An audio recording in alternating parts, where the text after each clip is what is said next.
చెనకర అగ్రహారం చూసారా, పల్లెటూరు అందాలు, గేదెలు అవన్నీ అసలు ఎంత బాగున్నాయో చూడండి.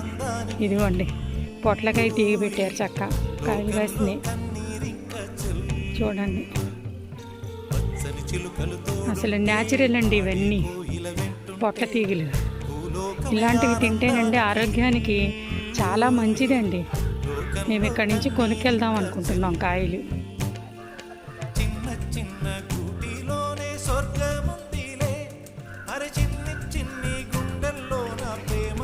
చూడండి ఎట్లా ఉన్నాయో కాయలు, భలే ముద్దు వస్తున్నాయండి. ఇవ్వండి ఈ పొట్లకాయ చూడండి ఎంత బాగుందో, చాలా బాగుంటాయండి. ఓపెన్ చేసి వండుకోవచ్చు, ఏదైనా చేసుకోవచ్చు. చూసారు కదండి.